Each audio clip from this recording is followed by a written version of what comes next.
If you've ever visited our home Si vous state avez of déjà visité l'État d'où je viens, la Louisiane, vous connaissez probablement beaucoup de nos délicieux plats. Gumbo, jambalaya, l'étouffée et bien d'autres. De temps en temps, je me sens assez courageux pour préparer l'un de ces plats savoureux. La dernière étape implicite de chaque recette, après avoir mélangé tous les ingrédients et suivi toutes les instructions, consiste à goûter une dernière fois afin de vérifier s'il ne manque rien. En général, à ce stade, j'entends les grands chefs cuisiniers créoles me chuchoter à l'oreille « Rajoute encore du Tony's ». Tony's est un mélange d'épices créoles de ma ville natale, Opelousas, en Louisiane. Il sert souvent d'ingrédient secret pour effacer les erreurs commises en suivant la recette. Michel et moi avons eu l'honneur de servir en tant que dirigeants de mission en Louisiane.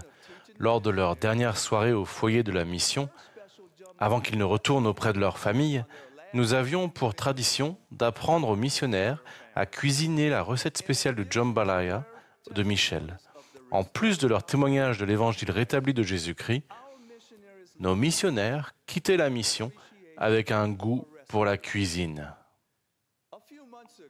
Il y a quelques mois, je parcourais la page des médias de l'Évangile quand j'ai vu un lien vers une série de courtes vidéos intitulées « Les conversations sur le rétablissement avec Russell M. Nelson ». Le titre d'une des vidéos de la série a retenu mon attention et m'a fait sourire. La vidéo s'intitulait « Les Écritures sont les recettes de Dieu pour une vie heureuse ». J'ai immédiatement cliqué sur la vidéo et regardé le président Nelson enseigner à un groupe d'enfants de la primaire un message simple et puissant sur la façon d'être heureux. Il a dit « Si vous faites un gâteau, vous suivez les instructions, n'est-ce pas? Et vous obtenez un bon résultat à chaque fois, n'est-ce pas ?» Il a poursuivi en évoquant son 95e anniversaire qui approchait. Les gens demandent « Qu'est-ce que vous mangez? Quel est votre secret ?» Ce à quoi il a répondu « Le secret, ce sont les Écritures. Lisez-les et mettez en application les principes qu'elles contiennent. » Voilà. Le secret d'une vie heureuse est simple. Il suffit de suivre la recette que Dieu nous donne dans les Écritures. C'est ce que j'appelle la recette de la bonne nouvelle.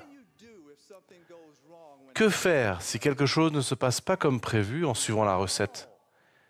Eh bien, dans la recette de la bonne nouvelle se trouve un ingrédient secret pour s'assurer de toujours réussir à la fin. La réponse est toujours Jésus-Christ.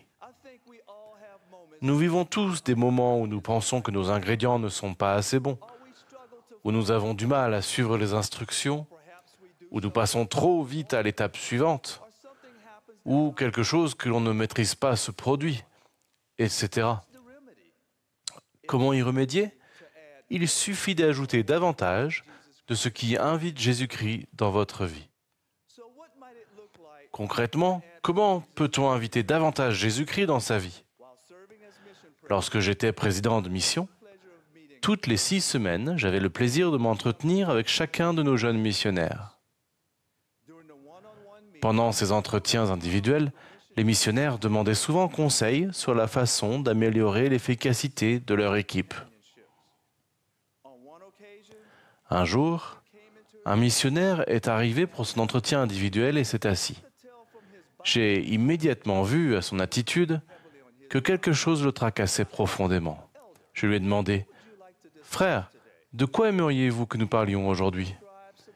Il m'a alors décrit les difficultés qu'il rencontrait avec son collègue et la façon dont cela affectait leur travail missionnaire. Les larmes aux yeux, il m'a regardé et m'a demandé « Président, que dois-je faire ?»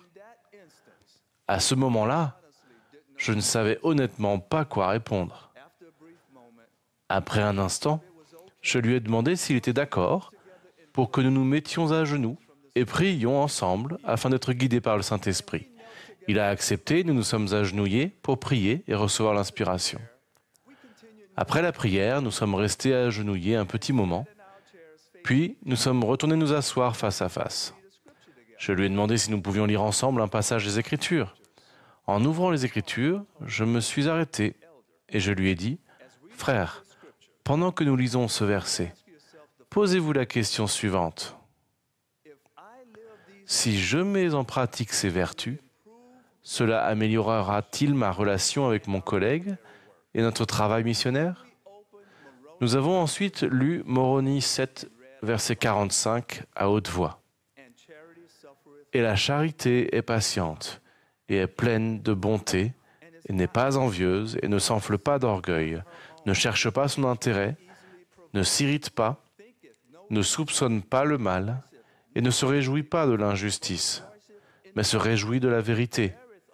Excuse tout, croit tout, espère tout, supporte tout. » Le missionnaire m'a alors regardé, les larmes aux yeux, et il a dit « Oui, Président, mais ce n'est pas facile à faire. » J'ai acquiescé, puis lui ai rappelé qu'il est un fils de Dieu, doté d'un potentiel divin pour y parvenir avec l'aide du Seigneur. Nous avons ensuite brièvement parlé de la parabole de la pente enseignée par Clark Gilbert des 70.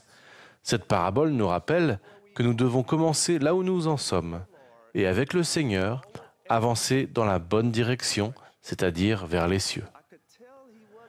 Je voyais qu'il se sentait encore un peu dépassé par ce qu'il allait devoir faire.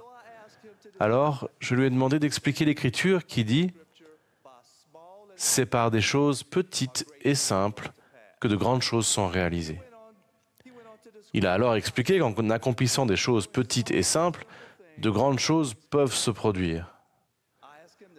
Je lui ai demandé de réfléchir, de trouver 2 petites choses simples qu'il pourrait faire pour faire preuve de gentillesse envers son collègue.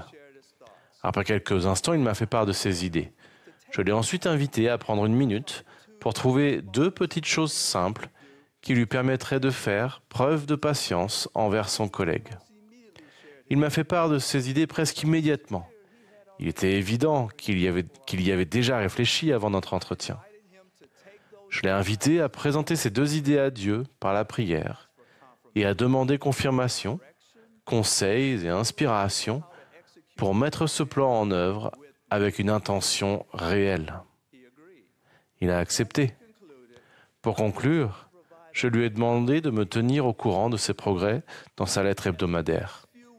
Au cours des semaines suivantes, j'ai constaté dans ses lettres que la situation s'améliorait. Je pouvais non seulement voir cette amélioration dans ses lettres, mais également dans celle de son collègue. Lors de notre entretien suivant, son attitude et son état d'esprit étaient complètement différents. C'était le jour et la nuit. Je lui ai demandé « Alors, frère, est-il vrai que la charité ne périt jamais ?» Avec un grand sourire, il a répondu « Oui, et c'est par des choses petites et simples que de grandes choses sont réalisées. » Quand vous suivez la recette de la bonne nouvelle pour une vie heureuse, souvenez-vous de ce que le président Nelson a enseigné. Quels que soient vos problèmes ou vos questions, la réponse se trouve toujours dans la vie et les enseignements de Jésus-Christ.